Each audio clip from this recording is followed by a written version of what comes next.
புதுயுகம் நேயர்களுக்கு வணக்கம். இன்றைய தினம் நாம் சேவிக்க இருப்பது 11வது பாசுரம். இந்த பாசுரம் கடமையை செய்பவர்களை பற்றிய, சரியாக செய்பவர்களை பற்றிய பேசுகின்ற பாசுரமாக அமைகின்றது. எது கடமை? நன்கு கற்றல், பக்தி செய்தல், அந்த பக்தியின் வழி இறைவனை அடைதல், உயர்ந்த ஞானமாகிய இறைவனை அடைதல், இதுதான் கடமை என்று நமக்கு விதிக்கப்பட்டுள்ளது. இன்றைய பாசுரத்தினுடைய விசேஷமான வரி எது தெரியுமா? கோவலர்தம் பொற்கொடியே புற்றரவல்கொள் புனமயிலே என்பதுதான். இன்றைய பாசுரம் ஆரம்பிப்பது கற்றுக் கரவை கணங்கள் பலகரந்து என்று ஆரம்பிக்கின்றது. கன்று, இதை 2 விதமாக பிரிக்கலாம். கன்று கூட்டல் கரவை, கற்று கூட்டல் கரவை என்று 2 விதமாக பிரிக்கலாம்.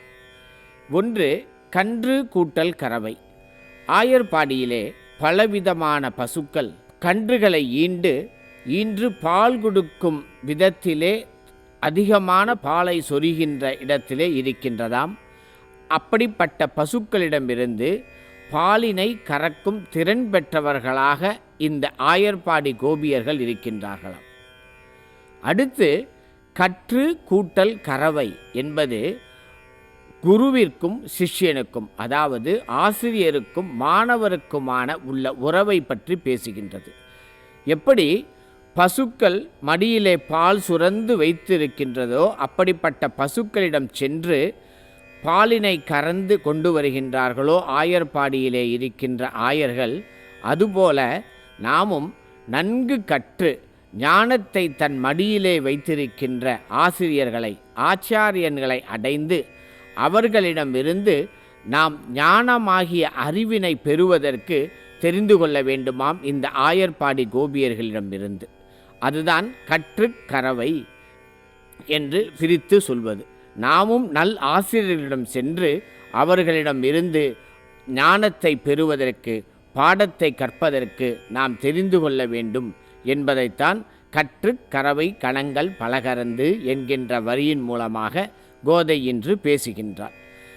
என்ன செய்கின்றார்கள் இந்த ஆயர்களுடைய? அடுத்தது செற்றார் திரளறிய சென்று செரு செய்யும் என்கின்ற வரி.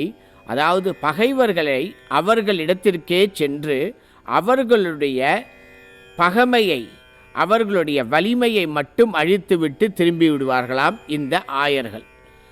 யார் ஆயர்பாடியில் இருப்பவர்களுக்கு யார் பகைவர்களாக இருக்க முடியும்? யாரெல்லாம் கண்ணனுக்கு பகைவர்களோ அவர்களெல்லாம் இந்த ஆயர்பாடியிலே வாழுகின்ற ஆயர்களுக்கு பகைவர்களாம். அவர்களை எதிர்த்து இவர்கள் போர் செய்வார்களாம். அடுத்து குற்றம் ஒன்றில்லாத கோவலர்தம் பொற்கொடியே. யார் குற்றம் ஒன்றில்லாதவர்கள்? இந்த ஆயர்பாடியிலே வாழ்கின்ற ஆயர்கள், ஆட்சிகள் அனைவரும் குற்றம் ஒன்றில்லாதவர்களாம். ஏன் இவர்கள் குற்றம் ஒன்றில்லாதவர்கள்? இவர்களுடைய கடமை என்ன? பசுக்களை பராமரித்தல், அவற்றை நன்றாக போஷித்து அவற்றிலிருந்து வருகின்ற பாலினை கொண்டு பால், தயிர், வெண்ணெய் என்று அனைத்தையும் எடுத்து அடுத்தவர்களுக்கு பயன்படுவது போல எடுத்து கொடுக்கின்றார்களாம். அதை சரியாக செய்கின்றார்களாம். அதுவும் எப்படி? பசுக்களுக்கு எவ்வளவு பசுவிடமிருந்து கறக்க வேண்டுமோ அந்த பாலினை மட்டும் கறக்கின்றார்கள். மற்றவற்றை கன்றிற்கு என்று விட்டு வைத்து விடுகின்றார்கள். அடுத்து அந்த பாலை எடுத்து அவர்கள் மட்டும் வைத்துக் கொள்வதில்லை, அதை அத்துணை மக்களுக்குமாக பிரித்து கொடுக்கின்றார்கள். பாலாக, தயிராக, வெண்ணெயாக இதை ஒரு சமுதாய கடமையாக செய்து கொண்டிருக்கின்றார்கள்.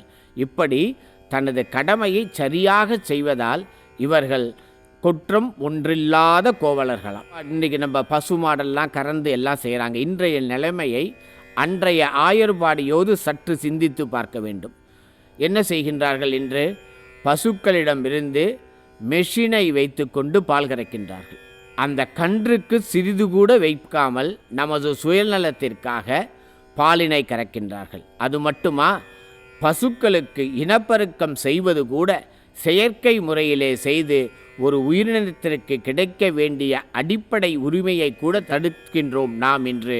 இது நாகரீக சமுதாயமா, இல்லை அன்று ஆண்டாள் காட்டியது மேம்பட்ட நாகரீக சமுதாயமா என்று இன்றைய நல்ல நாளிலே நாம் சிந்தித்து பார்க்க வேண்டும்.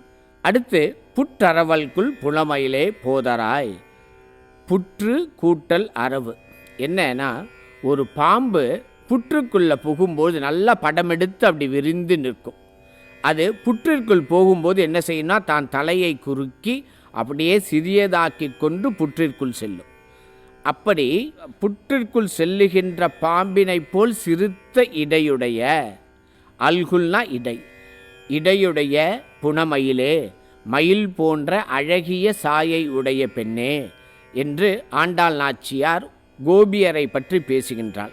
அதுதான் அர்த்தமா என்றால் இன்னொரு அர்த்தமும் இருக்கின்றது. ஆண்டாளுடைய பாசுரங்களிலே பேசும்பொழுது பல இடங்களில் பல விலங்குகளை பற்றி, உயிரினங்களை பற்றி பேசுவாள். அதில் என்ன விசேஷம் அப்படின்னா, இறைவன் சன்னதி, இறைவனுடைய வழிபாட்டிற்காக சென்று கொண்டிருக்கின்றோம். இங்கே பேசும்போது பாருங்கள், முதல்ல புற்றரவல்குள் புனமயிலே, புற்று கூட்டல் அரவு என்று பாம்பினை பேசிவிட்டு பாம்பிற்கு எதிரியான மயிலையும் சேர்த்து ஒரே வரியிலே வைக்கின்றாள். என்ன அர்த்தம்? இறைவனுடைய சன்னதியிலே உயர்ந்தவர் தாழ்ந்தவர் என்ற வேறுபாடு கிடையாது, வேண்டியவர் வேண்டாதவர் என்ற பாகுபாடு கிடையாது, நண்பர் எதிரி என்கின்ற எந்த பகுப்பாய்வும் கிடையாது. ஆண்டவன் சன்னதி முள் அனைவரும் சமம் என்பதை காட்டுவதற்காகத்தான் ஒவ்வொரு பாசுரத்திலும் இப்படிப்பட்ட ஒன்றுக்கு ஒன்று முரண்பாடான விஷயங்களை வைத்து வைத்து நமக்காக பேசுகின்றாள் ஆண்டாள் நாச்சியார். பாவை நோன்பிலே ஆண்டாள் நாச்சியார் பேசியது எல்லாம், யாரெல்லாம் இறைவனை வழிபட விரும்புகின்றீர்களோ தேவை ஒன்றே ஒன்றுதான், பக்தி. நீங்கள் எல்லோரும் வாருங்கள் என்று நம்மை அழைத்துச் செல்வதுதான் ஒவ்வொரு பாசுரத்திலும் ஆண்டாள் நாச்சியார் பாடுகின்றாள். சுற்றத்து தோழிமாரெல்லாம் வந்து நின் முற்றம் புகுந்து முகில்வண்ணன் பேர்பாட. என்ன ஆயிருக்கு? இப்படிப்பட்ட ஒரு பெண் வீட்டிற்கு வந்து எல்லா தோழிமார்களும் வந்து நின்று விட்டார்களாம். அவர்களெல்லாம் வந்து இங்கே உறங்கிக் கொண்டிருக்கும் இந்த பெண்ணின் வீட்டு வாசலில் வந்து முகில்வண்ணன், யார் முகில்வண்ணன்? கண்ணன், கார் மேகம் போல நிறத்தை உடையவன், கருமா முகிலுருவா என்று சிறுபுலியூர் ஆலயத்தினுடைய இறைவனை திருமங்கையாழ்வார் பாடுவார். கருமை போன்ற முகில் வண்ணம் உடைய அந்த கண்ணனுடைய பேரினை பாடி ஒவ்வொருடமும் நாமத்தை சொல்வதுதான் ஆண்டாள் நாச்சியாருடைய நோக்கம். அப்படி அவனுடைய நாமத்தை பாடிக்கொண்டு வந்து நின்று கொண்டிருக்கின்றார்கள். ஆனால் நீ என்ன செய்து கொண்டிருக்கின்றாய்? சிற்றாதே பேசாதே செல்வப் பெண்டாட்டி, நீ எதுவும் பேசாமல் அப்படியே படுத்து கொண்டிருக்கின்றாயே, இதற்கு என்ன பொருள்? இப்படி பேசாமல் இருப்பதால் என்ன பொருள்? எழுந்து எங்களோடு வந்து அந்த முகில்வண்ணன் பேரினை பாடி இந்த பாவை நோன்பிற்கு எங்களோடு கலந்து கொள் என்று இன்றைய பாசுரத்திலே ஆண்டாள் நாச்சியார் அந்த ஆயர் பெண்ணோடு சேர்த்து நம்மையும் அழைக்கின்றாள். வாருங்கள், நாம் அடுத்த பாசுரத்திற்குள் செல்வோம்.